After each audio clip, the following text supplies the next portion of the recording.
ವೀರಶೈವ ಲಿಂಗಾಯತ ಪ್ರತ್ಯೇಕ ಧರ್ಮದ ಕೂಗು ಮತ್ತೆ ಕೇಳ್ತಾ ಇದೆ. ಇದರ ನಡುವೆ ಸಮಾಜ ಒಗ್ಗೂಡಿಸೋ ಕೆಲಸ ಆಗಬೇಕಾಗಿದೆ. ಬೆಂಗಳೂರಿನಲ್ಲಿ ಬಿಜೆಪಿ ರಾಜ್ಯಾಧ್ಯಕ್ಷ ವಿಜಯೇಂದ್ರ ಸ್ಟೇಟ್ಮೆಂಟ್ ಮಾಡಿದ್ದಾರೆ.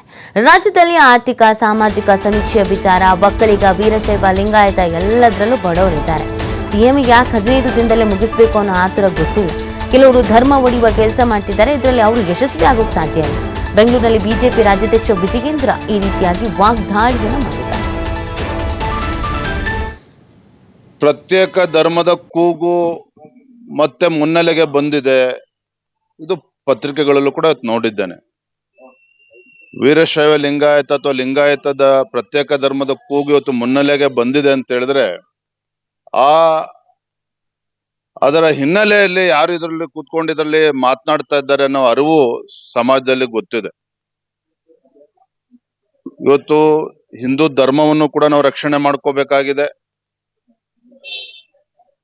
ಧರ್ಮವನ್ನ ಒಡೆಯುವಂತ ಒಂದು ದುಸ್ಸಾಹಸಕ್ಕೆ ಏನ್ ಕೈ ಹಾಕಿದ್ದಾರೆ ಅದನ್ನು ಕೂಡ ನಾವು ಗಮನಿಸಬೇಕಾಗಿದೆ. ಇದ್ರ ಮಧ್ಯೆ ಸಮಾಜವನ್ನು ಕೂಡ ಒಗ್ಗೂಡಿಸುವಂತ ಕೆಲಸ ಆಗ್ಬೇಕಾಗಿದೆ.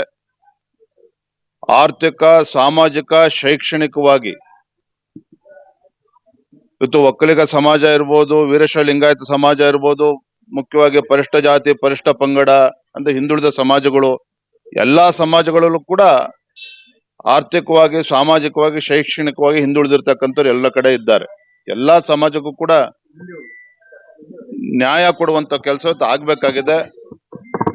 ಆದ್ರೆ ಇವತ್ತು ನಮ್ಗೆ ಅರ್ಥ ಆಗದೆ ಇರುವಂತದ್ದು, ಯಾಕೆ ಮುಖ್ಯಮಂತ್ರಿಗಳು ಸಿದ್ದರಾಮಯ್ಯನವ್ರಿಗೆ ಇಷ್ಟೊಂದು ಆತುರ?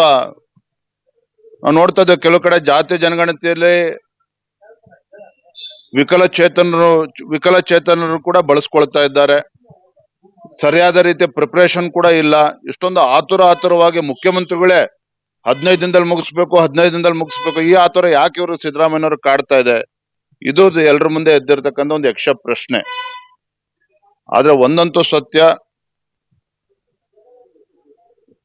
ಕೆಲವು ಶಕ್ತಿಗಳು ಸಮಾಜವನ್ನ ಒಡೆಯುವಂತ ಕೆಲಸಕ್ಕೂ ಕೂಡ ಕೈ ಹಾಕಿದ್ದಾರೆ. ಹಿಂದೂ ಸಮಾಜವನ್ನು ಕೂಡ, ಧರ್ಮವನ್ನು ಕೂಡ ಒಡೆಯುವಂತ ಒಂದು ದುಸ್ಸಾಹಸಕ್ಕೆ ಕೈ ಹಾಕಿದ್ದಾರೆ. ಹಿಂದೂ ಕೂಡ ಈ ಷಡ್ಯಂತ್ರಗಳು, ಪ್ರಯತ್ನಗಳು ನಡೆದಿತ್ತು. ಅದರಲ್ಲಿ ಯಶಸ್ಸು ಸಿಕ್ಕಿರ್ಲಿಲ್ಲ, ಮುಂದೆನೂ ಕೂಡ ಸಿಗೋದು